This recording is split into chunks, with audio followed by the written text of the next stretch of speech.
get upset on the internet. Hi everybody, welcome to Retro Station 1989. I'm Commander Dan, the commander and lone inhabitant of the Retro Station, where we contain all archival histories of every Retro Station game I've ever owned or played, and where we host License to Play. This show is about evaluating retro games based on licenses, things like movies, video games, TV shows, comic books, sometimes even fast food mascots or breakfast cereal mascots.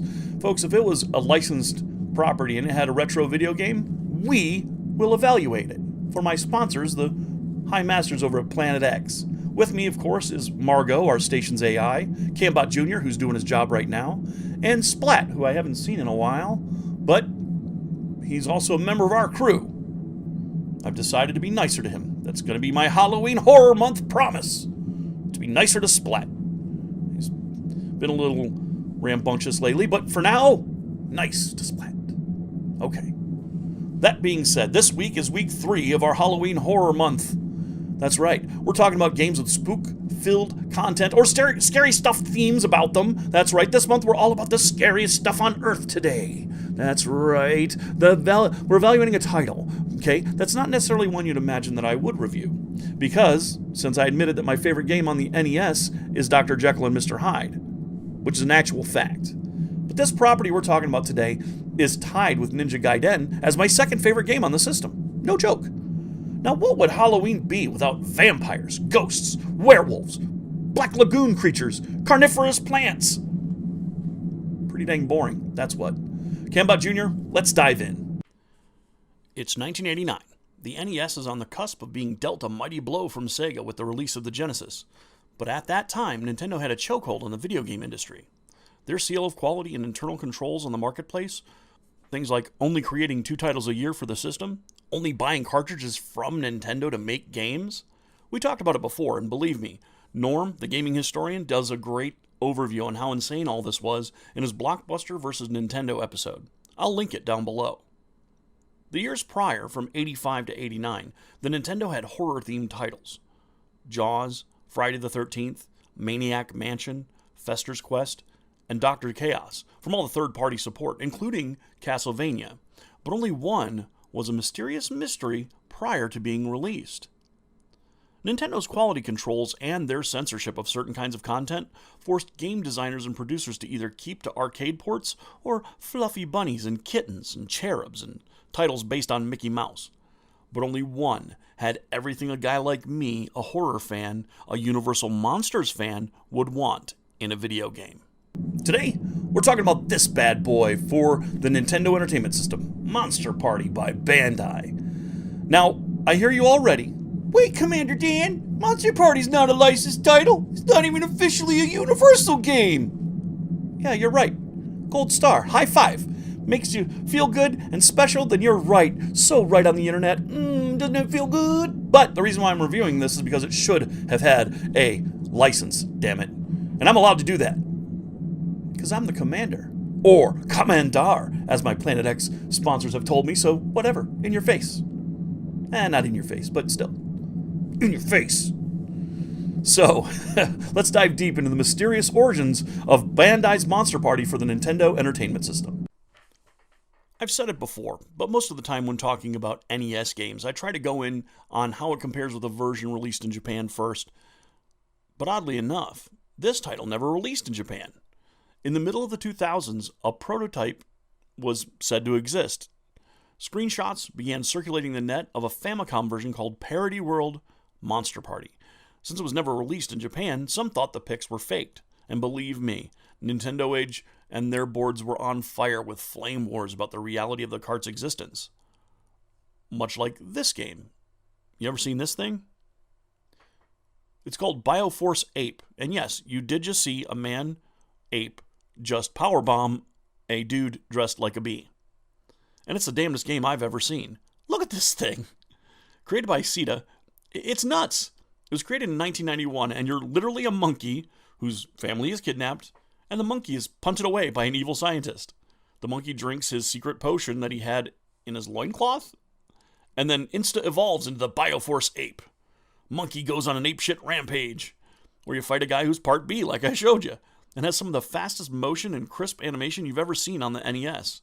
This game is a fever dream, but I will admit, it's Bioforce awesome. You've got monkey suplexing men wearing gaiters as a costume upside down, minecart levels, and let me say, again, this game is like greased lightning. It's not a missing masterpiece or anything, but it is a pretty great example for what the NES could do when pushed to its limit. And yes, you win and are reunited with your family that was kidnapped. The game's short, it's like 15 minutes long.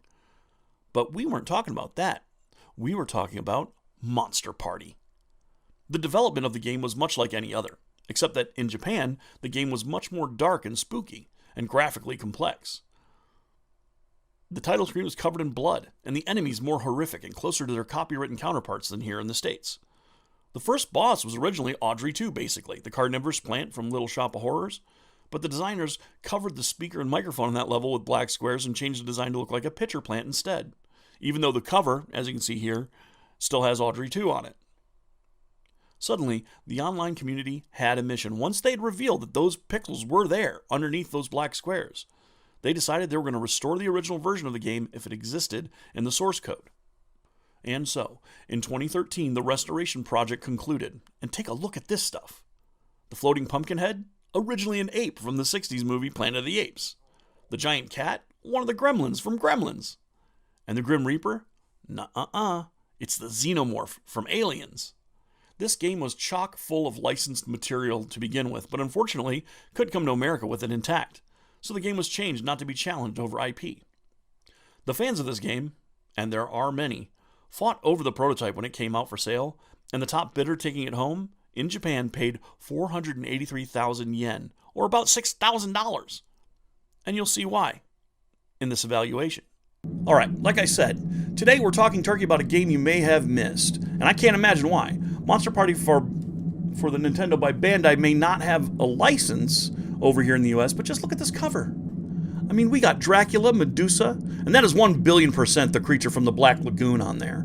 I mean, and Audrey 2's there, except he's red instead of green. So you can see why this game ought to be judged as a licensed title, not just some weird-ass game from the Nation of the Rising Sun. Let's take a closer look at Monster Party and evaluate the chances of this dark horse of getting a license to play. The story of Monster Party centers on a child named Mark, originally called Hiroshi in the Japanese version, who meets a griffin, an alien named Bert. His name was Value in the Japanese version. Bert tells Mark that in his realm, the Dark World, it's in danger, and Mark needs to aid him in battle. Mark tells him, dude, I'm a kid. I'm just a little kid. But Bert says it doesn't matter who helps him, and Mark's Little League bat is as good as any weapon to serve as a weapon to fight the forces that are taking over the Dark World. Bert snatches Mark up to the Dark World and magically fuses to him, allowing Mark to transform into the alien monster when needed. The duo, in the form of Mark most of the time, fight their way through the Dark World, facing creatures from the scariest folk tales and movies our world has to offer. A mummy, spiders, zombies, psionic Japanese students, Medusa, a dragon, and the Grim Dang Reaper. Also included are Jinmenken, the dogs with faces of people, and the well from the folk legend the movie Ringu is based on. There's also a huge talking caterpillar, walking lower torsos, a giant cat that hurls kittens, but most terrifying, shrimp tempura and onion rings. Brundle shrimp and Brundle rings over here are hopping onto the teleport pods from Cronenberg's Fly remake. Now tell me again that this game isn't based on licensed properties, folks. You can't fool me. After escaping the fried fiends, Mark and Bert enter the heavenly realm and face off with the Dark World Master. Once destroyed, Bert's realm is free of all monsters. Except Bert, I guess, who I imagine becomes the new Dark World Master and leaves the hollowed-out, emotionally traumatized Mark on the same street where he found him, where he'll live the rest of his life with night terrors and horrifying memories of the alien abduction no one in his personal life will ever believe. Yeah, the kid's ruined. Way to go, Bert. The gameplay revolves around Mark and his legendary Little League bat, and when Mark destroys certain enemies, they drop a capsule that allows him to turn into Bert. Bert's able to fly if you tap the jump button, and Bert's able to shoot photon lasers from his eyes at the enemies, which are way more effective than Mark's little slugger bat. There are 8 stages in total of wild action and fun, and folks, the only questions that remain are, Number one, are you a bad enough dude to rampage and stop this monster party once and for all and save the dark world? And the more important question, does Monster Party for the NES by Bandai have a license to play? Absolutely. You need to check this game out, folks. It's about $15 or less online retail, but you may luck out and find this one out in the world for less than $5. I mean, not many people like or even know about this game, so if you see it, it's a pretty ubiquitous title. It's been everywhere. We're almost done now with Halloween Horror Month. Congratulations, Monster Party, on your brand new license. You deserve it, bud. Alright, so, we're almost done. Halloween Horror Month has 1 week left. The big day. Halloween, baby. And we've got a title that is going to be the most terrifying experience yet. I guarantee it. So, folks, take into consideration... I got nothing. Something's weird. What is that? Something's weird. Anyway. Yeah, you know, stay retro. What is that weird feeling I have?